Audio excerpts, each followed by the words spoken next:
So settle yourself on your seat again, and you're equally welcome to switch to a chair if you've been on the floor.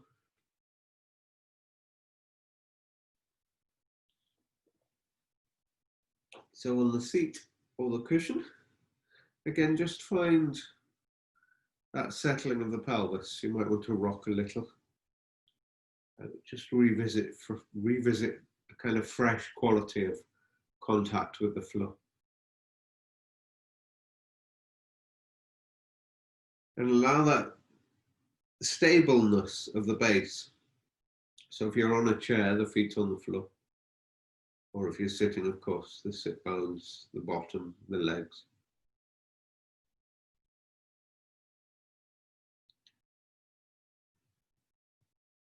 And then if you feel the spine and are conscious of the spine,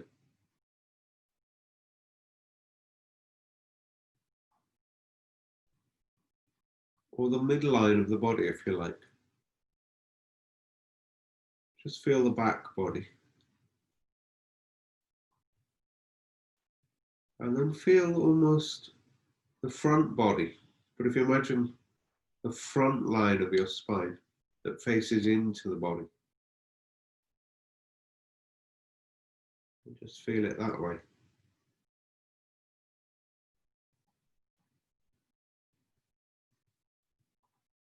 So a lot of the old anatomy texts or older instruction manuals would call the spine the spinal column. We tend to avoid or moderate that language a little these days. A column implies there's a weight on top or it's supporting something. Like the column on the front of a building. You think of something like the British Museum or those giant supporting columns on the portico of a museum or a stately home. That's not quite what we're after.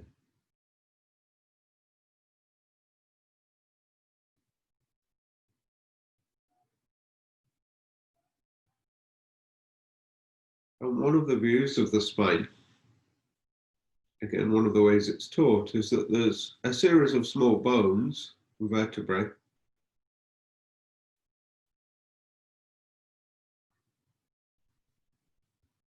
with discs in between, cartilage and so on, joints in between. So we give the weight, no pun intended, to the bones. And what's between them is an afterthought. So the idea that the vertebrae are the important bits. And oh yeah, there's these little cartilaginous, little tissue synovial joints between them.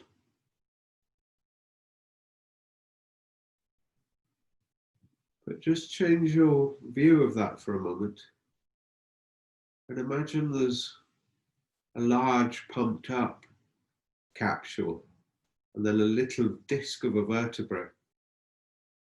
So you just reverse the common view and imagine the space between the vertebrae, as if they're kind of resting on balloons, little cushions of air.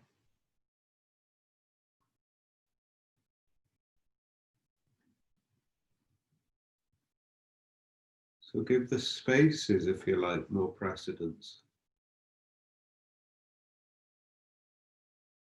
And notice what happens in the system.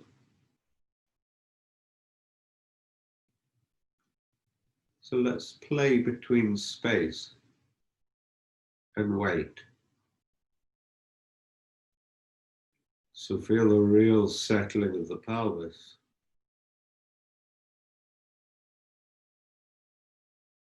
And then imagine the spine, the bones of the spine, as very heavy and dense and resting one on top of the other,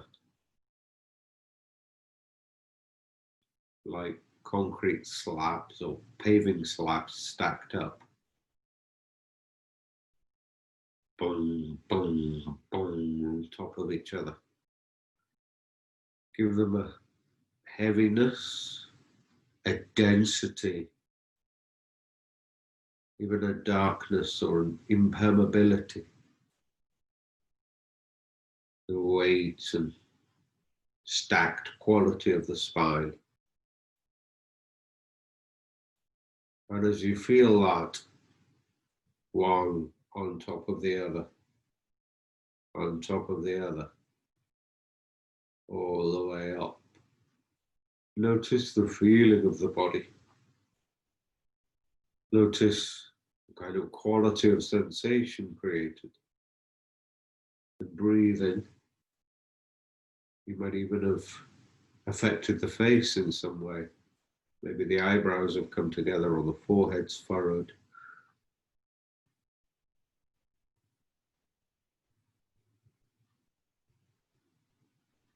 And then very gradually,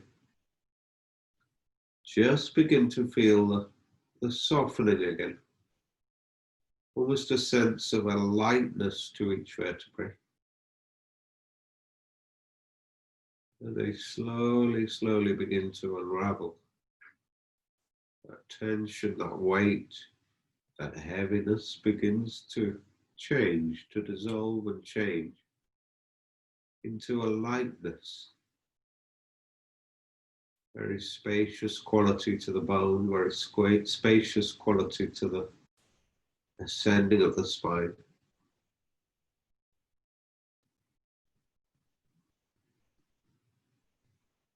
Each vertebrae leaves the one beneath it. Each vertebrae beneath it goes to the one above. They softly move apart. You think of it like the bubbles in a lava lamp moving upwards, or in a champagne glass. Each vertebrae moves away from the one beneath. Each vertebrae beneath lets go the one above. All the way up the spinal length, right the way into the base of your skull. A soft unraveling.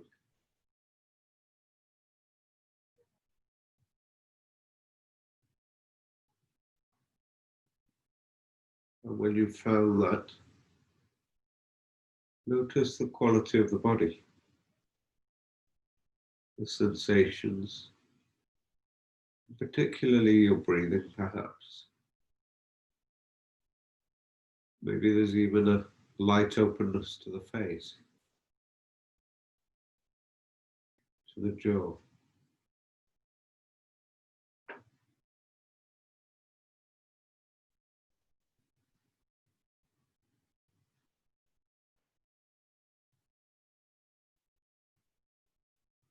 You can almost think of the tensile strength of the stem of a plant. It keeps you upright, but it's not rigid.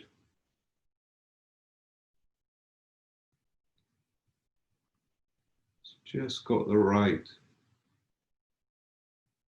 quality of balance in the system.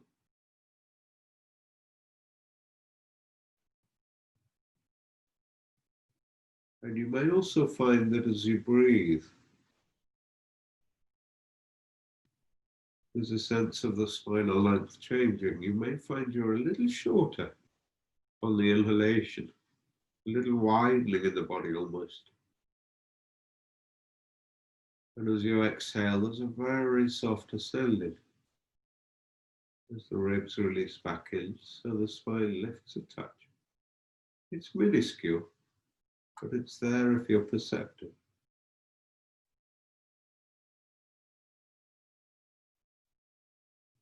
It might also be a feeling of the pelvis softly landing or settling on that out breath. The length happens in two directions, believe it or not.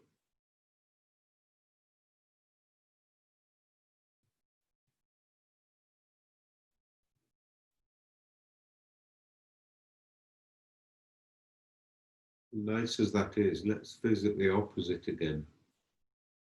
So allow that beginning to settle, as if the cushioning between the discs, between the vertebrae of the spine, the discs are slowly deflating, as if you're sitting heavy, sinking in on yourself. The weight and density of each vertebrae on top of each other. Boom, boom, boom.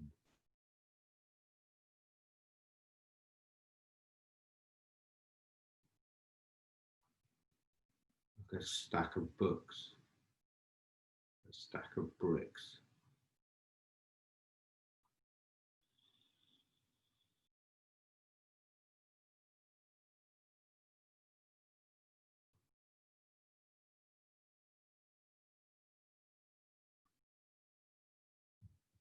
Notice the effects, notice your breathing.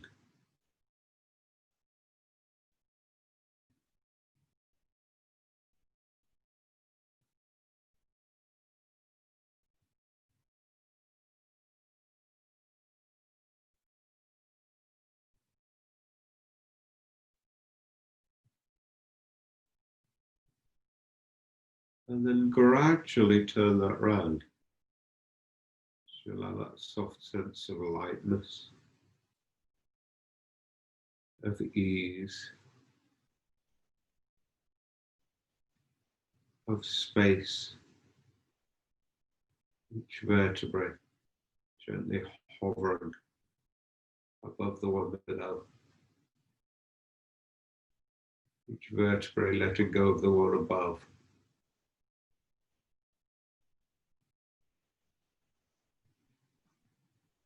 Gentle ascending. Soft, soft growing.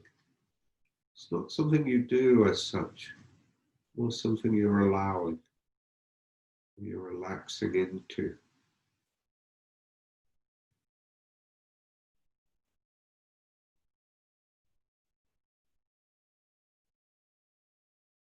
Is there anywhere that's less easy to release? Or anywhere you're still holding?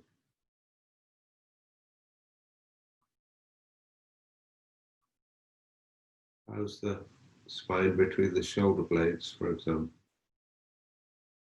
Or at the back of the neck somewhere?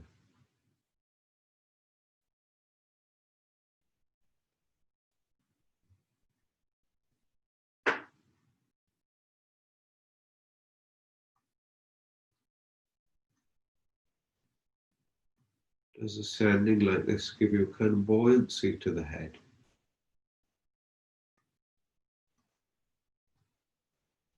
The shoulders dropping away as the spine lengthens.